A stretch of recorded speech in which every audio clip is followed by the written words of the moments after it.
Olá, meu amigo, minha amiga, meu irmão, minha irmã. Este é o programa Perseverando na Fé.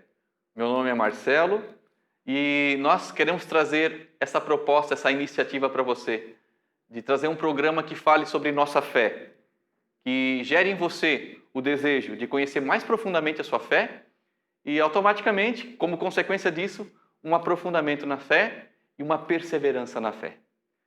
Espero que você fique conosco através dessas páginas, da nossa página da RCC Rio do Sul. Quero pedir nesse primeiro momento, então, que você se inscreva em nossa página da RCC Rio do Sul, que você compartilhe, que você dê o seu like, para nos ajudar aí, para que mais pessoas possam estar bebendo, estar se alimentando desse conteúdo de nossa fé católica. Eu queria te pedir agora, nesse momento, antes que nós entremos diretamente no nosso assunto, que nós queremos tratar nesse programa, que é sobre as Sagradas Escrituras. Eu queria te pedir nesse momento, então, que a gente reze juntos, você aí da sua casa, eu não sei onde que você vai estar, mas nesse primeiro momento a gente comece com uma oração. Então, vamos todos juntos rezar. Em nome do Pai, do Filho e do Espírito Santo. Amém. Vinde, Espírito Santo, enchei os corações dos vossos fiéis e acendei neles o fogo do vosso amor. Enviai, Senhor, o vosso Espírito, e tudo será criado, e renovareis a face da terra. Oremos.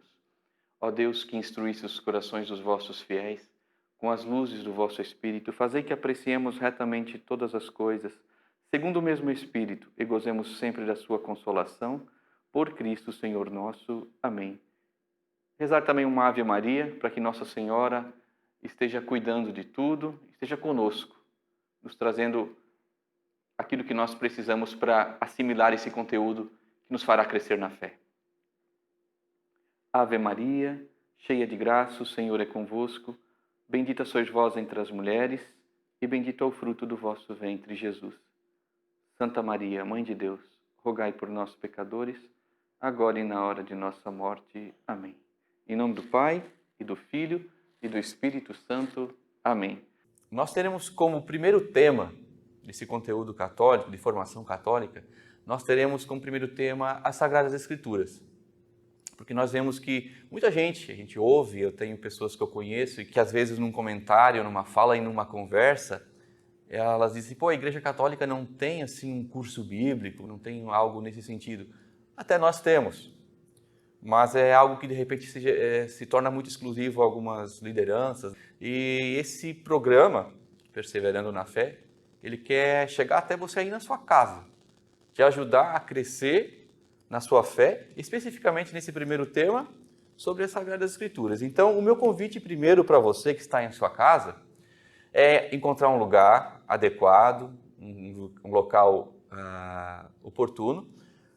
Pegue a sua Bíblia, a Bíblia que você tem na sua casa. Seria interessante também você ter um caderno e uma caneta para você anotar, porque será um estudo, será um ensino, será uma formação. O que nós queremos oferecer para você aqui não é uma pregação, como a gente costumeiramente vê, né, nas nossas igrejas. Não é. É uma formação profundamente católica. De nossa catequese católica, baseada em documentos da igreja, baseado no catecismo da Igreja Católica, né, em tantos temas, em tantos recursos que nós temos em documentos também. Tenho certeza, não tenho dúvida disso, que será muito proveitoso para você. Acredite nisso. Acredite nisso. Então, nos acompanhe, tá? Pegue sua Bíblia, material e outra coisa. Dá um like aí se você está nos vendo pelo Facebook ou pelo YouTube, pela plataforma da RCC Diocese de Rio do Sul. Então, entra nesse link, RCC Diocese de Rio do Sul, e dá um like, curta lá no Facebook, curta lá no YouTube, compartilhe, comente. Se precisar fazer perguntas, também faça, que durante o tempo a gente vai tentando responder para você. Tá bom? Então, como nosso primeiro tema, como eu disse para você, nós falaremos sobre as Sagradas Escrituras. Então, já pega a sua Bíblia na mão. Apologética. Essa é uma palavra não muito conhecida nos âmbitos fora da igreja, né? E até pessoas de dentro da igreja às vezes não sabem o que significa apologética. Apologética significa em defesa da fé. Nós sabemos que muitas vezes a nossa fé é atacada, nós somos cobrados, nós somos indagados, nós somos questionados por amigos, por colegas de trabalho, por familiares, por parentes e até mesmo por pessoas que não compactuam com a nossa fé. E você provavelmente que é católico, muitas vezes já deve ter, por que a igreja crê nisso, por que a igreja crê naquilo, por que vocês creem, né, nisso? E muitas vezes a gente não tem o recurso da resposta. A gente fica sem resposta, e daí? Caímos naquela situação, pois é, né? E é isso que esse curso quer fazer, te oferecer uma apologética em defesa da sua fé. E nós vamos começar pelas Sagradas Escrituras. Então, olha só, Pedro, o apóstolo Pedro, em sua carta, primeira carta de São Pedro, 3,15. Primeira carta de São Pedro, 3,15, vai dizer o seguinte: estais sempre prontos a responder para a vossa defesa, a todo aquele que vos pedir a razão de vossa esperança, mas fazei-o com suavidade e respeito. Então o apóstolo Pedro já estava orientando a igreja dos inícios a que estejam prontos a responder a todo aquele que pedir a razão de sua fé. Aquilo que eu disse. Por que você crê? Por que você crê nos santos? Por que você crê na Eucaristia? Por que você crê que o padre, ao confessar, ao absolver você está perdoado dos seus pecados? São perguntas que muitas vezes você, de repente, esteja fazendo. Então, estejais prontos. E como a gente vai estar pronto se não há quem ensine, se não há quem lhe passe, se não há quem lhe forme? E graças a Deus, a Igreja Católica tem muitos documentos, muitos recursos e muitas maneiras de ensinar isso. E isso aqui, vou repetir, né? Estou repetindo demais até, mas é também um recurso que nós, da Renovação Carismática, queremos oferecer para a Igreja. E para todos aqueles que, de boa vontade, quiserem nos ouvir. O Papa São Paulo VI, não é mais, hoje é Santo Paulo VI, ele vai dizer num documento, numa encíclica dele, isso aqui, ó: a fidelidade ao depósito da revelação é claro que exige que não se passe em silêncio alguma verdade da fé.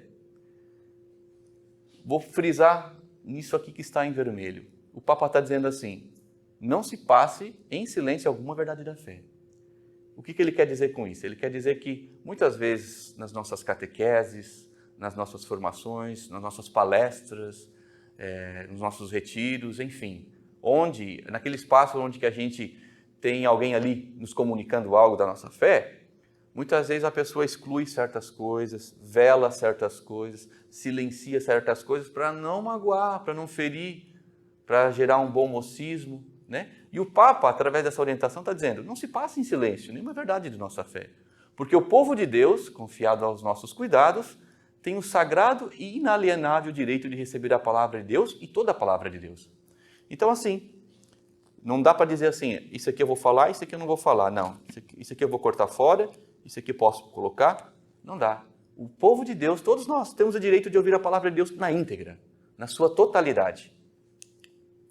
Também São João Paulo II, né? Nosso saudoso Papa, diz também o seguinte em sua encíclica: aqueles que se tornam discípulos de Cristo têm o direito de receber a palavra da fé, não mutilada, falsificada ou diminuída, mas sim plena e integral, com todo o seu rigor e com todo o seu vigor.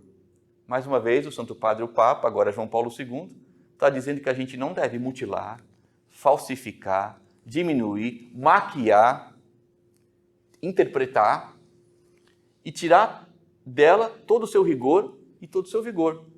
Mesmo que muitas vezes se torne pesado, se torne radical, como muitos falam, né? Se torne exagerado, como também alguns dizem isso, é exagerado demais. O Papa está dizendo: não se pode excluir. É preciso que a palavra de Deus seja manifestada e seja comunicada com todo o seu rigor e com todo o seu vigor. Graças a Deus, então nós aqui temos um bom suporte, um bom subsídio, estamos sustentados na doutrina católica. Então, você que é pregador, você que é catequista, você que é um comunicador católico, saiba que a igreja te dá o aval, te dá a liberdade de você comunicar a sua verdade, a sua palavra na sua integralidade, na sua totalidade. E ainda o Papa vai dizer o seguinte: assim, nenhum catequista verdadeiro é lícito fazer por seu próprio arbítrio uma seleção no depósito da fé, entre aquilo que considera importante e rejeitar o resto. É isso que eu acabei de falar, né?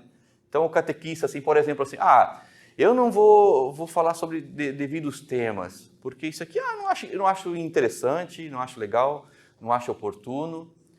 Acredito que isso vai dividir a Assembleia, vai dividir pessoas, né? Então não é lícito, o Papa está dizendo, fazer um livre-arbítrio daquilo que eu considero bom e daquilo que eu não considero bom, né? E rejeitar o resto. Vou pegar partes, isso aqui não.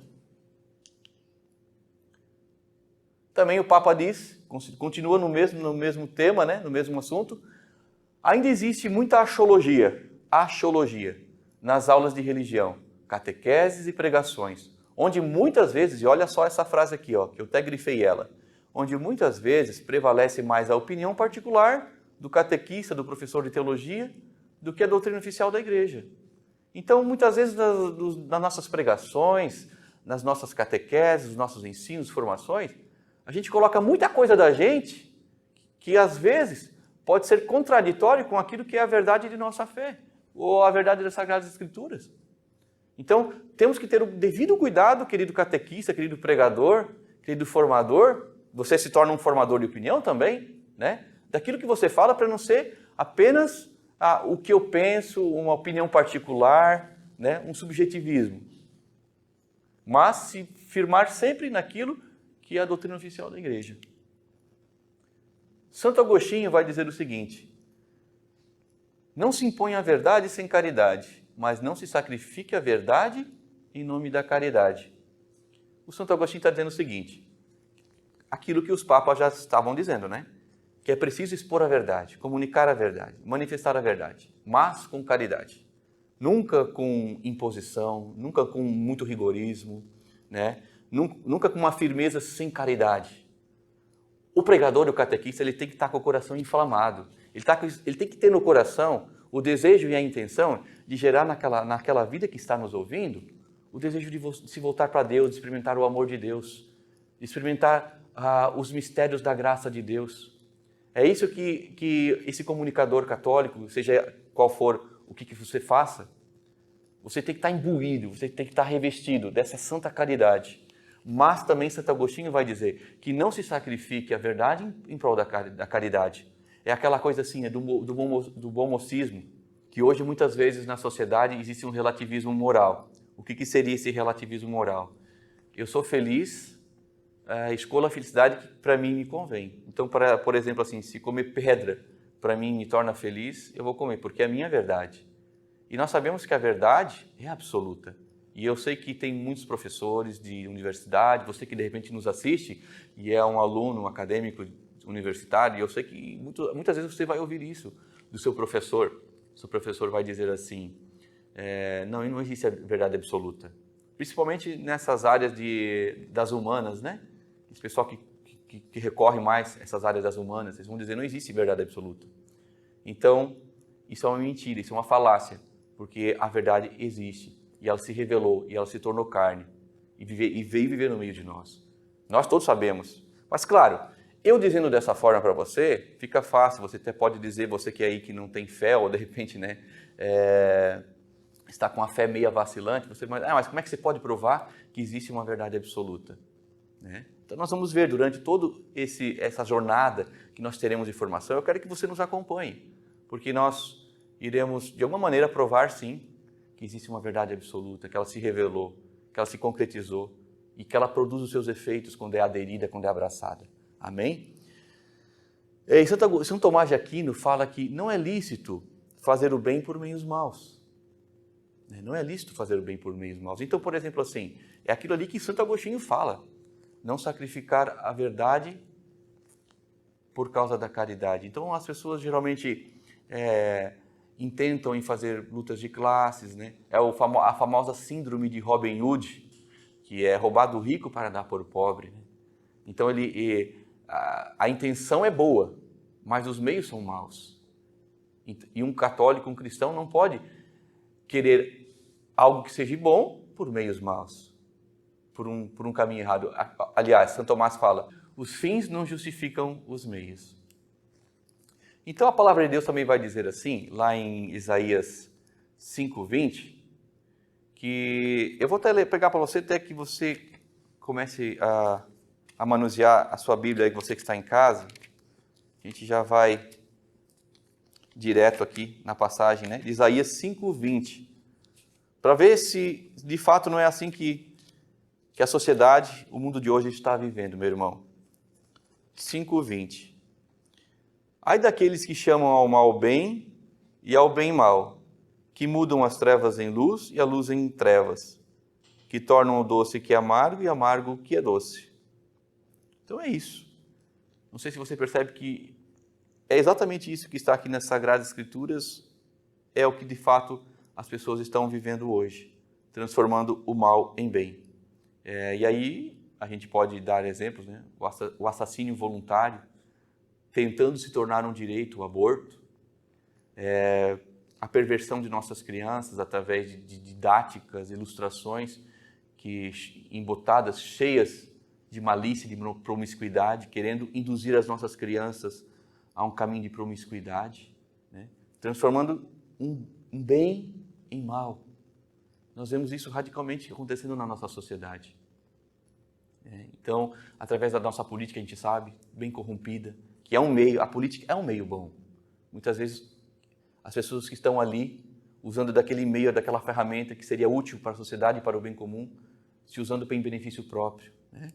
Então, a gente vê assim várias situações que a palavra de Deus nos orienta, que estão se transformando, o bem está se transformando em mal, né? E aquilo que é mal está se transformando num bem. Quantas liberações de coisas erradas estão aí em voga nos direitos humanos? Quantas coisas erradas estão acontecendo? E o Papa Bento XVI disse na sua encíclica Caritas et Veritate, a caridade sem a verdade é um sentimentalismo. É isso que nós já estávamos falando. Que a caridade sem a verdade é um sentimentalismo. Também o Papa Francisco, ele diz na sua encíclica, ele vai dizer o seguinte: sem a verdade, a fé não salva e não torna seguros os nossos passos. Então quer dizer que uma fé muito sentimental, dizer somente que eu tenho fé, que eu acredito em Deus, não é o suficiente. Porque a fé ela tem um conteúdo de verdade. E quando ela está amparada na verdade, a nossa fé. Não é uma coisa voada, aérea, ilusória. Porque a gente ouve, né, muita gente dizendo, eu creio em Deus. Tá, você crê em Deus, mas você adultera, você falsifica, você corrompe, né? Mas você diz que crê em Deus, mas você mente, caluneia, fofoca, enfim, né? Você diz que crê em Deus, mas a fé, diz o Papa Francisco, sem a verdade, ela torna os nossos passos inseguros. Não tem caminho correto, não tem direção correta, se ela não estiver firmada numa verdade. Tá bom? E Oséias 6,4 da palavra de Deus vai dizer o seguinte: porque o meu povo se perde por falta de conhecimento. E é isso mesmo. As pessoas, por não conhecerem sua fé, não conhecerem a moral católica, não conhecerem a doutrina, não conhecerem os sentidos profundos da Sagrada Escritura, se perdem. E está dizendo aqui, né? Porque o meu povo se perde por falta de conhecimento. Esse aqui é o nosso grande apóstolo Paulo, São Paulo. E aqui também quero já te pedir que você pegue a sua Bíblia, Atos dos Apóstolos, capítulo 17. Atos dos Apóstolos, capítulo 17. Não sei se todos têm algum conhecimento de quem era o apóstolo Paulo, né? Paulo, vocês sabem, ele era um rabino judeu, era um fariseu. Ele era versado nas Escrituras. Ele participava, ele era participante de uma das maiores escolas, a escola de Gamaliel. Ele se formou na arte rabínica das interpretações das Sagradas Escrituras. Da interpretação das Sagradas Escrituras. Então você imagina, Paulo era um grande erudito judeu. Um homem apegado, aguerrido. Um judeu verdadeiramente zeloso nas Sagradas Escrituras, no zelo pela lei. Tanto que vocês sabem, né, antes da conversão dele, ele era um perseguidor dos cristãos, ele matava os cristãos. Ele era um delegado pelas autoridades judaicas a ir matar os cristãos. E quantos mártires, né, não ficou no fio da espada de São Paulo? E graças a Deus, vocês sabem, lá no Atos dos Apóstolos, capítulo 9, houve uma conversão em que Paulo estava indo de Damasco para Jerusalém, para ir em busca dos cristãos. E ali no caminho, Jesus aparece para ele de uma forma mística. Ele viu Jesus, Jesus falou com ele: Paulo, Paulo, por que me persegues? E Paulo cai do cavalo, e é claro que a partir de então, Paulo se torna um outro homem, com uma visão totalmente diferente, porque a experiência que tivera foi profundamente radical, porque ele se encontrou com o Deus eterno, que lhe falou na sua particularidade, que lhe falou no seu coração, que lhe falou na sua alma, e que o impacto daquela experiência, Paulo já não foi mais o mesmo. Aliás, ele era Saulo, né? Depois, quando se converteu, se tornou Paulo. Então, Paulo agora tem a seguinte tarefa, claro, impulsionado por aquela experiência que ele teve. Ele tem seguinte impulsionamento: querer agora chamar os seus irmãos ali do povo judeu à fé cristã. E como é que ele vai fazer isso? Ele vai se firmar nas Sagradas Escrituras. Por isso agora eu quero que você pegue lá aquela passagem que eu te pedi para abrir, Atos dos Apóstolos, capítulo 17. E veja o seguinte que diz ali no versículo 1 em diante. Estava Paulo e Silas, né, um dos seus discípulos, um dos seus irmãos de evangelização. Passaram por Antípolis e Apolônia e chegaram a Tessalônica, onde havia uma sinagoga de judeus. Paulo dirigiu-se a eles, segundo o seu costume, e por 3 sábados disputou com eles. E olha só o versículo 3. Explicava e demonstrava a base das Escrituras, que era necessário que Cristo padecesse e ressurgisse dos mortos. Então Paulo aqui, ele reuniu alguns dos seus irmãos, lá naquela cidade ali de Antípolis e Apolônia, e tentava explicar para esse povo seu, da sua raça, através das Escrituras, que Jesus Cristo era o Senhor. Que, de fato, as Escrituras falavam de Jesus Cristo. Tanto que o próprio Jesus no Evangelho vai dizer, né? As Escrituras dão testemunho de mim. Está lá em João 5,39. As Escrituras dão testemunho de mim. Então Paulo compreendeu que, de fato, as Escrituras falam de Jesus. E ele queria comunicar, ele queria que os seus irmãos da religião judaica também aprendessem isso, conhecessem isso e tivessem uma experiência disso. Eu quero que você vá lá também ao versículo 10 desse mesmo capítulo 17. Paulo já está em outro lugar. Olha só o que vai dizer, versículo 10. Logo que se fez noite, os irmãos enviaram Paulo e Silas para Bereia. Quando ali chegaram, entraram na sinagoga dos judeus. Esses eram mais nobres do que os de Tessalônica e receberam a palavra com ansioso desejo. E olha só o que diz agora: indagando todos os dias nas Escrituras se essas coisas eram de fato assim.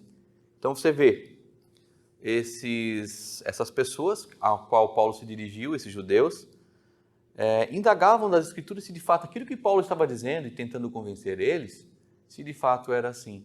Então, aqui está bem claro que Paulo se utilizava das Sagradas Escrituras para fazer com que os judeus reconhecessem Jesus como Senhor. Diz também o apóstolo Paulo, em sua carta ao bispo Tito, ele diz o seguinte a esse bispo, né? O teu ensinamento, porém, seja conforme a sã doutrina. Então veja que já existia uma orientação do próprio apóstolo Paulo para aquelas igrejas que ele ia estabelecendo, que ele ia constituindo, e lá ele colocava um bispo, né? Uma pessoa ali de sua convivência, da sua intimidade, que de fato tinha abraçado a fé cristã. Ele constituía aquela pessoa como bispo. Nesse caso aqui, Tito era um bispo. E a orientação de Paulo para Tito era essa: o teu ensinamento, porém, seja conforme a sã doutrina.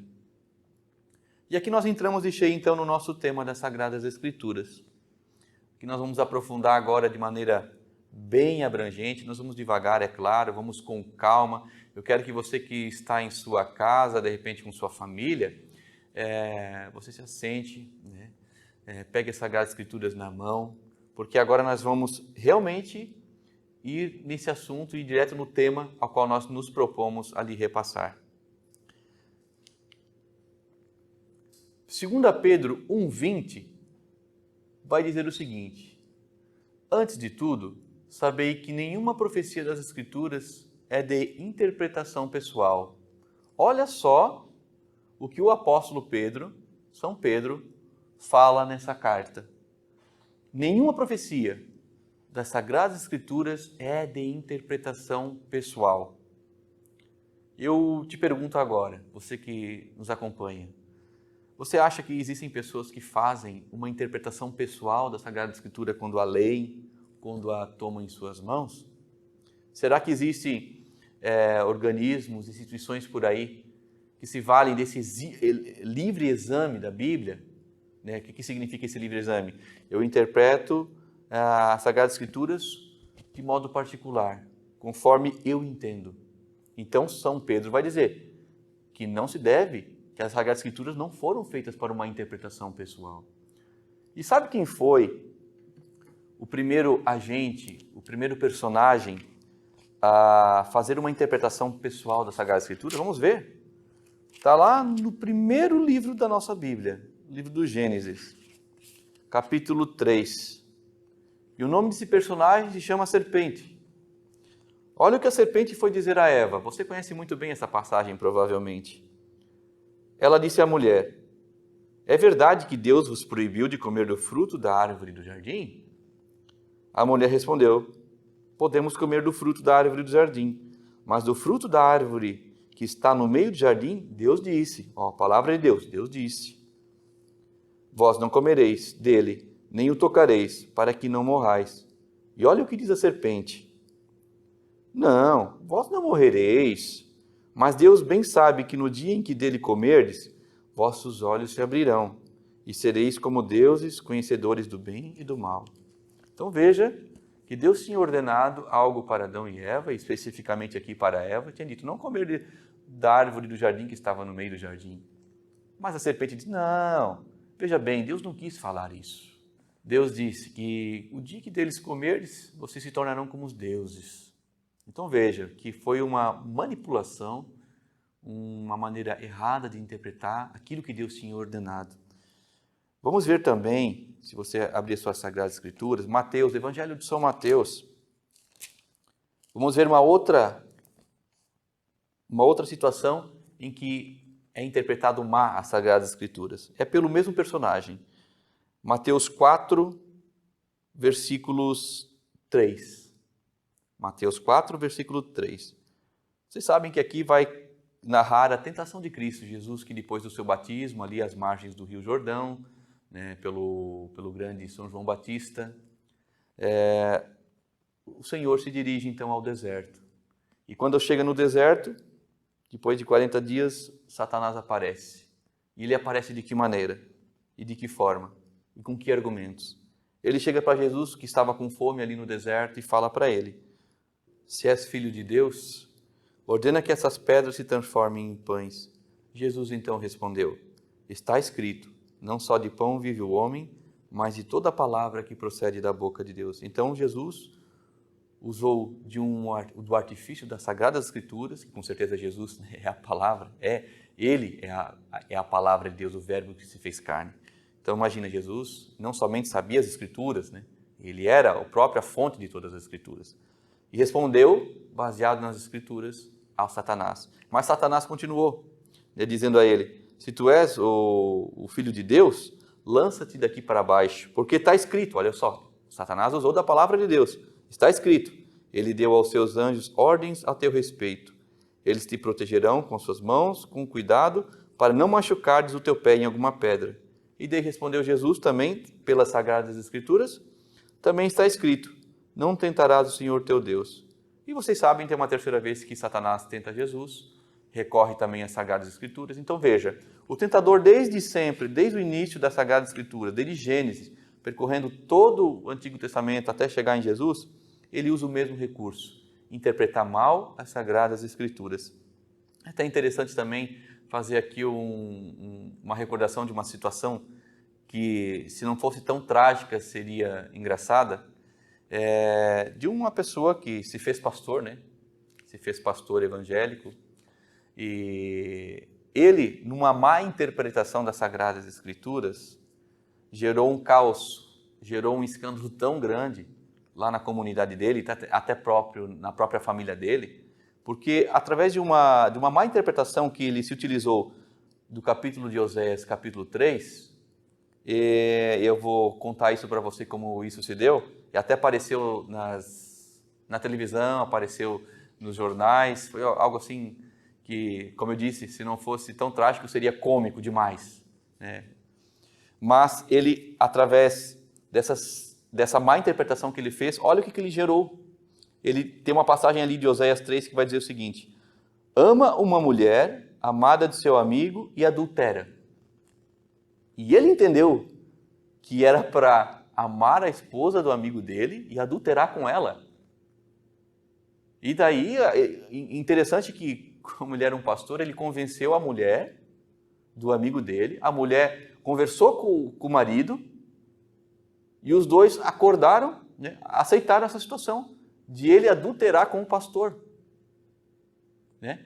E daí o repórter, quando chegou lá na casa desse pastor, que é uma coisa inusitada, uma coisa inédita, uma coisa que não se ouve, né, ao tal ponto da palavra de Deus dizer uma coisa tão absurda dessa, de adulterar. Então o repórter chegou lá e falou: onde é que está essa passagem, Senhor, que você disse que é possível adulterar? Porque ele dizia de boca cheia: quero ver quem me prova que o adultério é pecado. Está lá, se você quiser procurar lá no YouTube, tá? A interpretação errada de um pastor. Então, daí o repórter, entrevistando esse pastor, falou assim: deixa eu ver a passagem. E quando ele foi olhar, era um erro de pontuação, que dizia, não adultera, adúltera. Então a passagem significava: ama uma mulher, amada do seu amigo, que é adúltera, não adultera. E daí ele ficou sem jeito. Pois é, ainda bem que tu está aqui, né? O Espírito Santo te usou para me explicar. Eu estou rindo aqui, mas, como eu disse, seria cômico se não fosse tão trágico. Então, nós temos disso aí no mundo afora, que olha as centenas e milhares de religiões que todos os dias, em cada momento, nascem, né? Aí pelo mundo afora, nos bairros, nos cantos, nas vilas, né? Por quê? Por causa de um argumento de um primeiro pastor que iniciou toda essa tragédia, né? Que disse que cada pessoa tem a capacidade de examinar as Sagradas Escrituras através do seu livre-arbítrio, através da sua interpretação pessoal. Mas Pedro vem dizer que as Sagradas Escrituras não é de interpretação pessoal. E de quem é, então? Nós vamos ver isso durante toda essa jornada dessa formação e desse ensino. Agora veja, meu irmão, que na mesma carta de São Pedro, agora, capítulo 13, versículo 16, Pedro vai dizer exatamente isso, que nas Escrituras há algumas passagens difíceis de entender, cujos sentidos os espíritos ignorantes ou pouco fortalecidos deturpam para sua própria ruína, como fazem também com as demais Escrituras. É isso aí que eu acabei de falar antes, no testemunho desse pastor, né, que por uma má interpretação, por um erro de pontuação, gerou um escândalo, gerou um mal-estar, gerou uma situação vergonhosa, né, para a sua família e para a família daquele seu amigo. Porque, de fato há que você que algumas vezes da sua vida pegou a Sagrada Escritura em suas mãos e tentou lê-la, provavelmente você se deparou com essa realidade. Há passagens difíceis de entender, cujos sentidos os espíritos ignorantes ou pouco fortalecidos deturpam para a sua própria ruína. É possível deturpar a palavra de Deus, como nós vimos, como eu dei alguns exemplos para você. O próprio Jesus, no Evangelho de São Mateus, capítulo 22, versículos 29, ele vai dizer o seguinte: errais não compreendendo as Escrituras. Então, é Jesus agora, né, o Mestre, o Senhor, dizendo que é possível errar não compreendendo as Escrituras. E quantas vezes Jesus defrontou ali, confrontou os judeus que interpretavam mal as Sagradas Escrituras? Não sei se vocês lembram daquela situação do sábado, né? Que os judeus eles não faziam trabalho, não tinham atos de caridade. Para eles, qualquer esforço físico não era permitido, porque eles interpretavam isso, que o sábado, o homem foi feito para o sábado, né, que tinha que observar o sábado na sua rigorosidade. Né? E Jesus vem dizer para eles, não. O sábado foi feito para o homem, não o homem para o sábado. Então, eles erram, não compreendendo as Escrituras. Da mesma forma, não sei se você recorda da lei de Talião, né, que era uma lei ali dos judeus, olho por olho e dente por dente. Então, se alguém te batia na face, você tinha que revidar. Fez para mim, também vai levar. Né? Aquela troca, né? Se fez, também tem que levar. E Jesus vem quebrar essa lei, Jesus vem quebrar esse paradigma, esse modo de interpretar. Jesus vem dizer, não, se alguém te bater na face, oferece a outra face. Também aquela questão que era uma compreensão do povo judeu referente à esposa. Por exemplo, assim, morria o esposo de uma mulher judia, e ele tinha irmãos. Então, quando morria um, a mulher se casava com outro irmão. E assim sucessivamente. Quando morria um irmão, ela casava com outro irmão e assim por diante. E daí indagaram Jesus, perguntando a ele, mestre, na eternidade, quem será o marido dessa mulher? Sendo que ela teve sete esposos, né? 7 esposos. E Jesus falou que não, que na eternidade não haverá casamento, né? Tanto que é assim, né? Quando você que é casado sabe que é até que a morte nos separe, até que a morte os separe. Então Jesus explicou para os judeus daquela época que não era assim, que no céu seremos todos como anjos. Então é por isso que Jesus vem falar isso. Errais não compreendendo as Escrituras. E por uma má interpretação das Escrituras, quanto caos a gente pode ser gerado, quanto erro, quanta má compreensão pode ser gerada, né? Quantos ensinos errados podem ser produzidos. E Jesus, no capítulo 28 de Mateus, ele vai dizer para os apóstolos. Vocês sabem que os apóstolos eram aqueles 12 que conviveram com Jesus, né? Pedro, Tiago, João, Bartolomeu, Filipe, né? André. Então, Jesus aqui, nesse último capítulo do Evangelho de Mateus, ele já estava partindo, né? Já estava, vamos dizer assim, se despedindo deles. Jesus disse para eles, aproximando-se, lhes disse, toda autoridade me foi dada no céu e na terra, e depois ensinai a todas as nações, batizando-as em nome do Pai, do Filho e do Espírito Santo. Ensinai-as a observar tudo que vos prescrevi. Eis que estou convosco todos os dias, até o fim do mundo. Então veja, Jesus está dando uma autoridade para os apóstolos de quê? Eu até grifei em preto ali, ó. Ensinai a todas as nações. E mais abaixo ele também vai dizer as mesmas coisas. Ensinai a todas as nações a observar tudo que vos prescrevi. Então, foi esse o legado, foi esse o pedido, foi essa a ordem que Jesus colocou para os apóstolos. Ide por todo o mundo, por todas as nações e ensinai. Ensinai a observar tudo que vos prescrevi. E no capítulo 16, versículo 16, é fácil de gravar, né? De Marcos, Evangelho de São Marcos, capítulo 16, versículo 16. Jesus disse para os apóstolos, ide por todo o mundo e pregai o Evangelho a toda criatura. Quem crer e for batizado será salvo, mas quem não crer será condenado. Então, tem uma situação aí. Aquilo que os apóstolos ensinarem, aquilo que os apóstolos transmitirem daquilo que Jesus lhes passou, lhes outorgou, se as pessoas não crerem, as pessoas a quais ele chegar, se as pessoas não crerem, serão condenadas. Então veja, que aquilo que Jesus veio nos ensinar e que passou para os apóstolos é tão sério e tão necessário que sem crer nisso e sem viver conforme isso que ele ensinou, as pessoas se perdem. Por isso que vai dizer o nosso catecismo da Igreja Católica, acredito assim que muitos de nós católicos temos o catecismo em nossas casas, mas ainda creio que tem muitos de nós que ainda não possuem, né, o catecismo da Igreja Católica, que é um documento, é um livro, que deve andar junto com as Sagradas Escrituras. Porque é no catecismo da Igreja Católica, até vou pegar aqui para você, aqui, esse livro aqui, Catecismo da Igreja Católica, que você pode compreender e interpretar de maneira correta as Sagradas Escrituras. Eu me baseei bastante no Catecismo da Igreja Católica ao passar essa formação, a preparar essa formação para você. Então, é um livro de suma importância. Muito necessário, urgente nós termos isso em nossas casas, você que é católico e que quer conhecer sua fé. Então, o Catecismo da Igreja Católica, no parágrafo 75 e 77, vai nos dizer o seguinte: Cristo Senhor ordenou aos apóstolos que anunciassem a todos o Evangelho como fonte de toda a verdade salvífica e de toda a regra moral.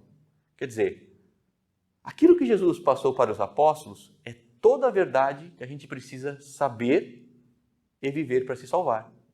Ali, os apóstolos receberam do próprio Jesus toda a revelação, tudo aquilo que era necessário para nos salvar, toda a verdade. E para que o Evangelho sempre se conservasse inalterado e vivo na igreja, os apóstolos deixaram como sucessores os bispos. Agora veja bem, meu irmão, os apóstolos vocês sabem que morreram. Pedro, Paulo, e morreram mártires. O próprio Pedro morreu crucificado de cabeça para baixo porque não se achava digno de morrer como Jesus. Santo André morreu em X, em numa cruz em X. E os outros apóstolos também morreram de maneira bárbara, cruel, decapitados, arrastados ao chão. Bartolomeu, que foi esfolado vivo. Então veja, esses apóstolos morreram.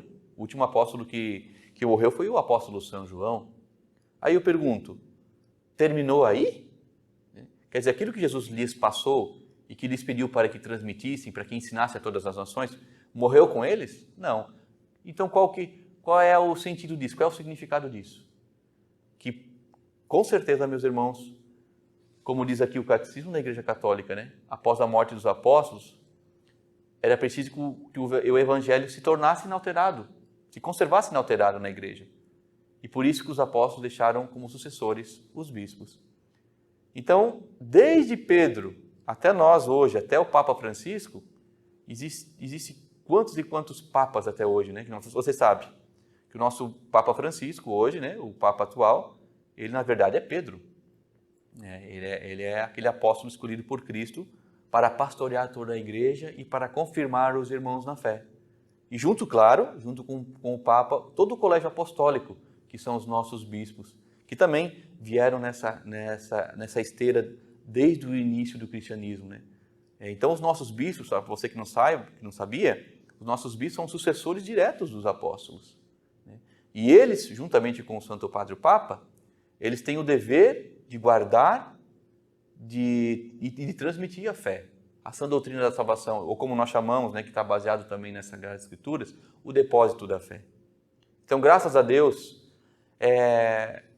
Jesus delegou, preparou os apóstolos prepararam outros homens, para que cultivassem, guardassem, resguardassem o depósito da fé. O que é o depósito da fé?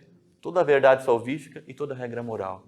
Porque não basta a gente só saber o que é o conteúdo da nossa salvação, mas viver isso. Existe uma regra moral, existe um costume, existe uma maneira de viver para nos salvar. Não é viver de qualquer forma. E isso está contido nas Sagradas Escrituras e na Sagrada Tradição, nos documentos, na catequese cristã. Vamos adiante, então? Olha só, para vocês verem como já nas Sagradas Escrituras, nós temos firmados aí como que já se estabelecia ali, depois do martírio dos apóstolos, depois da instituição de outros bispos, como já se estabelecia na igreja o governo através do episcopado, através de um bispo. Eu quero que você pegue ali Atos dos Apóstolos, capítulo 20, versículos 28, nós vamos ler juntos. É aqui São Paulo. Você veja bem, Atos dos Apóstolos, capítulo 20, é lá no final. O apóstolo Paulo já tinha pregado quase que por todo o império. Paulo era incansável. O apóstolo Paulo ele evangelizou muitas e muitas cidades do império. Você sabe, Éfeso, Filipenses, Tessalônica, Frígia, Panfilha, enfim, foi para muitos lugares evangelizar, Antioquia, Então, todo lugar que Paulo ia, evangelizava e gerava conversões, e gerava mudanças de vida, ele estabelecia lá uma igreja. E à frente dessa igreja, Paulo instituía um bispo, um apóstolo, vamos dizer assim, um bispo para governar, para cuidar. E olha só, é isso que vai dizer aqui Atos dos Apóstolos, capítulo 20, versículos 28. Cuidai de vós mesmos e de todo o rebanho sobre o qual o Espírito Santo vos constituiu bispos, para pastorear a igreja de Deus, e que ele adquiriu com seu próprio sangue. Eu sei que depois da minha partida se introduzirão entre vós lobos cruéis, que não pouparão o rebanho. Mesmo dentre vós surgirão homens que hão de proferir doutrinas perversas, com o intuito de arrebatarem após si os discípulos. Então, num primeiro momento, você vê ali os primeiros versículos, olha só, que ele já estava dando essa ordem aos bispos ali estabelecidos. Cuidai de vós mesmos e de todo o rebanho, sobre o qual o Espírito Santo vos constituiu bispos. Veja só, palavra bispo ali, ó, para pastorear a igreja de Deus. Mais embaixo, ali no versículo 30, que eu também frisei, ele diz também que, porém, mesmo dentre vós surgirão homens que hão proferir doutrinas perversas. Então, já no início do cristianismo, já no início da era apostólica, já no início da propagação do cristianismo, havia sim, graças a Deus, os bispos que cuidavam, que apacentavam, né, que regiam aquelas igrejas ali estabelecidas, porém, no meio deles existiam os falsos pastores, vamos dizer assim, que propagavam doutrinas perversas. Então, junto com o trigo, também tinha o joio. É sempre assim na história da igreja, né? Sempre junto com o que é bom, vem o que é mal.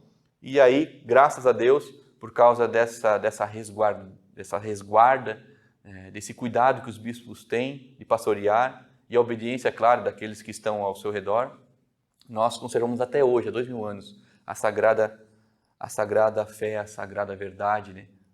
O sagrado depósito da nossa fé. Quando você reza o creio, eu acredito que todo mundo sabe rezar o creio, e você vai dizendo, né, creio em Deus Pai, em Jesus Cristo, único Filho nosso Senhor, e chega uma parte que nós dizemos, creio na Santa Igreja Católica. Ali, no creio, não se diz o seguinte, não se diz, ou você diz, eu creio nas Sagradas Escrituras. Né? Você não diz isso. Não tem nenhum artigo, nenhum ponto ali do símbolo da fé, né, que eu creio, se diz que eu creio nas Sagradas Escrituras. Não. Se diz, eu creio na Igreja Católica. Por quê? E aí eu vou explicar daqui em diante porque nós temos esses livros nas mãos. Porque nós cremos nesse livro. Porque nós acreditamos que aqui está todo o conteúdo da nossa salvação. Quem selecionou, quem separou, quem deu autoridade para que hoje nós tivéssemos esses livros nas nossas mãos.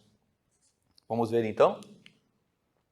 Santo Agostinho, lá do século IV, bem do início também, ele vai dizer o seguinte, eu não creria nas Sagradas Escrituras se isso não me movesse a autoridade da igreja. Olha só, o próprio Santo Agostinho nos dizendo que ele não acreditaria nas Sagradas Escrituras, e especificamente ele fala, né, nos Evangelhos, se isso não me levasse à autoridade da Igreja Católica, querendo nos fazer ver que existe uma autoridade que nos garante, irmãos, que nos garante que isso aqui é um livro inspirado, que isso aqui é um livro canônico, que isso aqui é um livro que foi inspirado por Deus e pelo Espírito Santo aos agiógrafos. Então, aqui nós já temos uma fonte com muita propriedade, né, para nos convencer de que sem a Santa Igreja, as Sagradas Escrituras não estariam em nossas mãos. E aqui, a título de curiosidade, para que você também aprenda um pouquinho mais assim, agora sobre a história das Sagradas Escrituras, não sei se você sabe, o apóstolo Paulo escreveu 13 cartas, né, as 13 cartas de São Paulo. E são os primeiros escritos cristãos que nós temos, né, as cartas de São Paulo. E sabe quando elas foram escritas?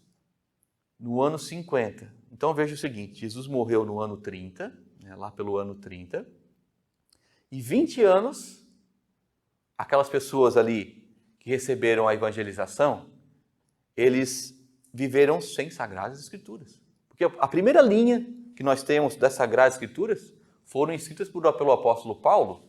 Então, 20 anos, meus irmãos, 20 anos de história de cristianismo, os primeiros 20 anos, nenhuma letra foi escrita do Novo Testamento. Nenhuma letra. Então, como se convertiam esses primeiros cristãos?